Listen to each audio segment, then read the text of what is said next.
welcome back to Do It All with Day, where we do it all. Alright y'all, so in today's video, I'm going to be reading the essays that got me into the illustrious, the prestigious, the magnificent Rice University.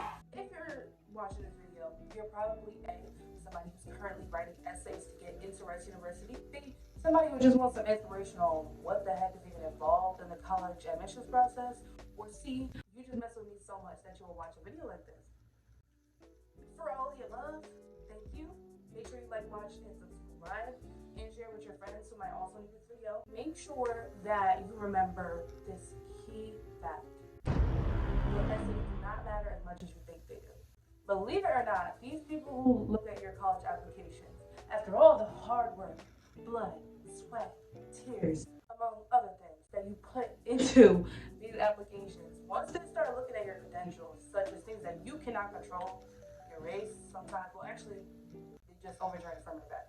So, your income level, your public or private education, the literal geographic area that you came from, they look at all these factors before they even consider your application, believe it or not. So, 9 times out of 10, remember like 8 times out of 10, your essays are not going to be the deciding factor in getting you in. So please, y'all, don't take it to heart if you get rejected. And also remember that there's only so much you can do. But what you can do is do your best, because there's no better than your best. So if you put your best foot forward in these essays and you still don't get in, it just wasn't meant for you. So I want you to remember that as you go throughout your process. But anyways, let's get back into reading the essays that got me into Rice University. You can skip to these time skips that I'm going to put probably over here if you want to skip ahead to different ones. First one I'm going to read. Okay, so supplemental essays. These are the essays that are basically like, who are you? Who is this person? Beyond the numbers, beyond statistics, who is this person outside of the black and white? So the first one was, please explain why you wish to study in the academic areas you selected above. So I selected political science, African American studies, and probably pre-law, because I want to go to school for political science and then go to law school, be a civil rights attorney, mainly for African American communities. So let's get to reading. In all honesty, I was once clueless of the political world around me and did not educate myself on important issues. However, through my education in the criminal justice field, I have learned the impact of law and politics on society. The rising crime rates are indicative of failing policies in America's already disadvantaged areas, like Philadelphia, which is less than an hour from where I live. Increasing recidivism due to a lack of rehabilitative resources, education, employment, and archaic prison practices must end. Struggles like those should not be so tough. For all of these reasons and more, I have made it my goal to become a civil rights attorney and an advocate for criminal justice reform. And education and political science would allow me to develop the proper mindset to enter the legal professional realm. Well, my first sentence is like, I ain't know nothing about the political world around me, if I'm being so real, for a while, like most teenagers. So, that was the relatability factor. That was the hook.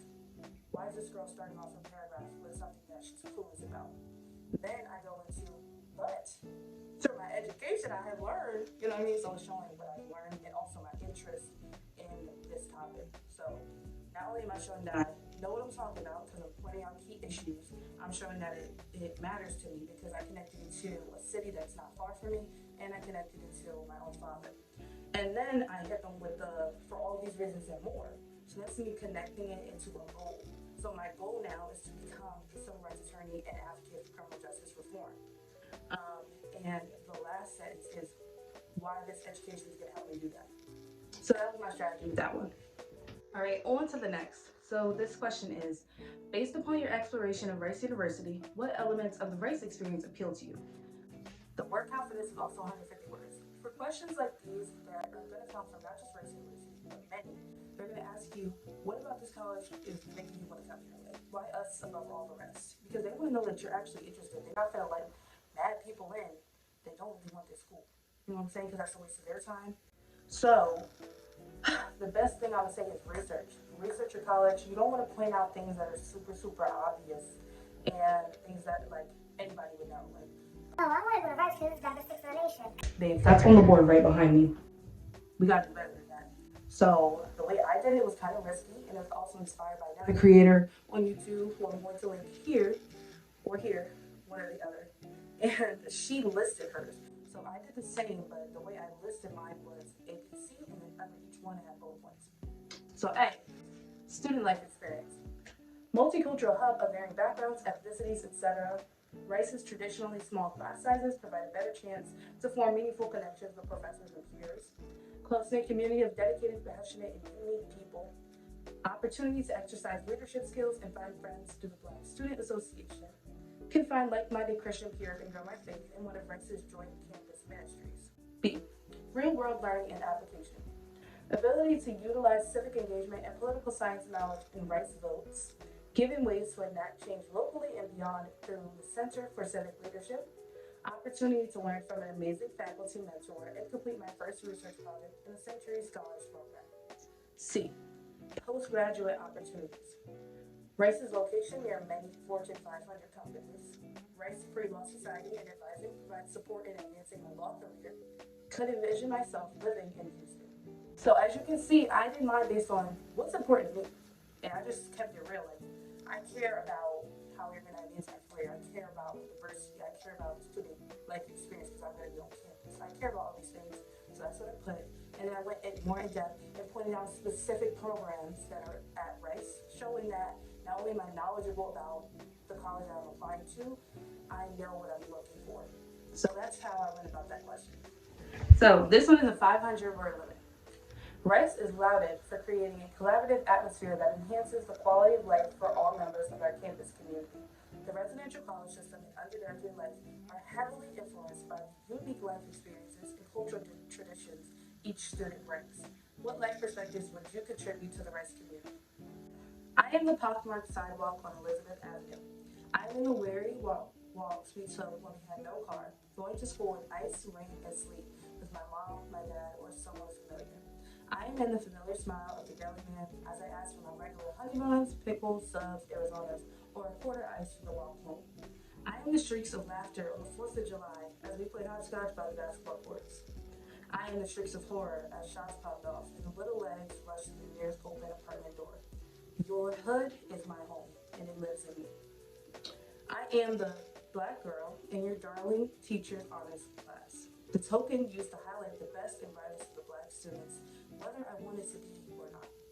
I lived the grade A whitewashing process that only suburban life and education provide. I am the hunger for community amidst a predominantly white middle school, then high school too. I am the joyful twinkling eyes watching people with hijabs and cross chains, fades and froze, brown skin and light, all coming together.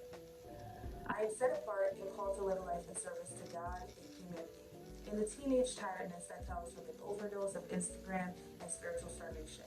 I am the definition of character spilling from my listened father as what you do when nobody is looking. I am the struggling heart that relies on a sound mind to love and respect in the face of disrespect. I am the Bible verses and prayers that keep us alive. I am the hand-painted green, red, and black candles of our Canara because we couldn't pay for a traditional one. I am the new pine-cone cranberry Christmas tree decorated with the last home's ornaments. I am Stevie Wonder singing happy birthday to my mother every day Christmas Day, and the older sister calling dibs on the first gift before my brothers get to it. I am the gold plaques of Kwanzaa values from Puji Jagulia to Ujama. I'm the golden adornment that frames my siblings and me on the wall, frozen as the innocent babies we once were. I am Daijah Wilson, and I view myself as a great conglomeration of experiences and perspectives, a testament to the saying that both can be true. I am from the hood and the suburbs. I am Black and I am American. I am a future civil rights attorney and world changer. I am continually evolving and yet still composed of the versions of myself from years past. I am dedicated to my education at Rice University, and I would be honored to contribute who I am now and the roots of where I come from to a broad, inclusive school community. Okay, so this one is probably the hardest one to write because it's the longest and because it's super in-depth with who you are. Pay attention to what they're asking. So they're asking about life perspectives. They're asking about what I can bring to the community. And they also noted that it's heavily influenced by unique life experiences and cultural traditions in the prompt. So, of course, So what am I going to talk about? Unique life experiences and cultural traditions, which is why throughout the entire essay, I weaved in the past and the present. I weaved in how I used to live in Elizabeth, the hood, and now I live in the suburbs, and it's not hood, it's totally different.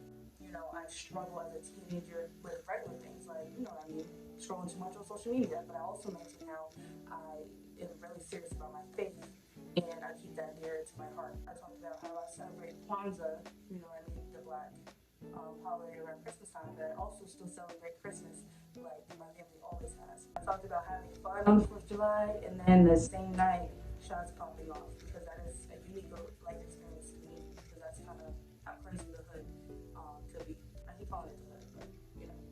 This essay is really going to be unique to you, but I just say for all your supplementals, stay true to who you are because if who you are truly is not enough to get you into that school, it wasn't meant for you anyway. So I just kept it real with all of these, but I also kept it professional, kept my vocab up there, you know what I mean? Trying to showcase my skills.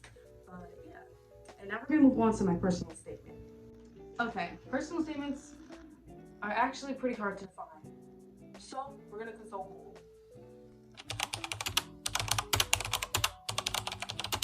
A personal statement is an account of your achievements, talents, interests, and goals, often including job, university applications, or on resumes. Your personal statement can vary. Some people make a lot of mistakes with the personal statement, so really don't want it to come across as braggish. You don't want it to come across as ingenuine, like you're just writing this to get in. You want to write it as if you're writing to explain more of who you are.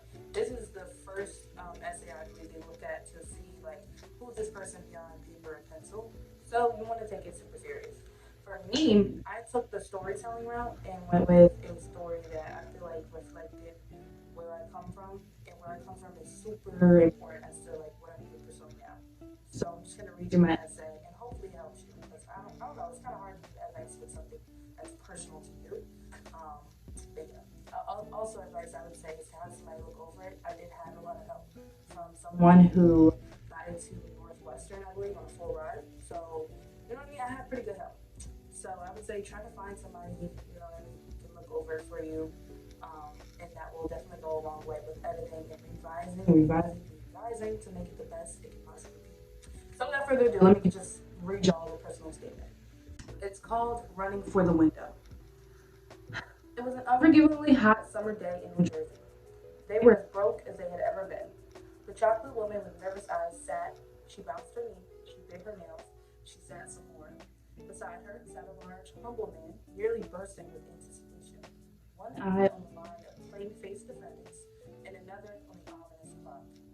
Now, the man realized again, but more urgently, that time was the only constant besides change. But today, change was only one. To the surprise of no one but the chambered attorney, Elizabeth's Union County Courthouse moved with the pace of a snail in processing its cases. Of course, it would be today, of all days, that the man had an interview, the interview of a lifetime. If only he could get through with this case. After the tedious court processing, the hunger for something greater drove the man and woman to run like their life depended on it, as many of their ancestors had. For despite their current state of destitution and their predecessors' harsh realities of enslavement, there stood a glimmer of hope in the eyes of both generations. To our ancestors, states like New Jersey represented hope, freedom, and rights that one was innately desperate to obtain. So they continued to run, too poor to buy themselves a bite from the many bodegas and corner stores they passed. The sun pressed out sweat beads on their foreheads and threatened to penetrate the few quality professional clothes that they owned. As they ran all the way to company headquarters, they thought of their 2 children at home. They thought of all the dreams and visions they had of a better life for their family. The parking lot was massive, but this was the final hill to climb. He jogged, glad to finally be there, and only a few minutes late. He entered and inquired with the receptionist about his interview, eager to get his foot in the door, as he was already 5 minutes late. I'm sorry, sir, the clearly unapologetic woman replied. Your interviewer just left. The man's face dropped. He pleaded with her to call her or please notify her that he was only a few minutes late and he had just ran for nearly an hour to get here, just please. But to no avail. Just like that, the already tight window of opportunity had closed itself in the man's face. Yet even so, the anticlimactic story faded into memory and the current reality set in. But with a new appreciation. We were past that now.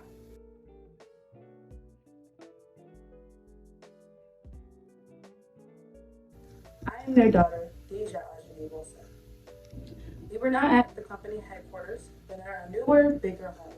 And had it not been for that failure, my parents' reason, perhaps we would not be in this home.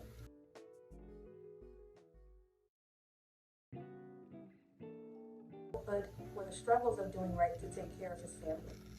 Perhaps my mother would not have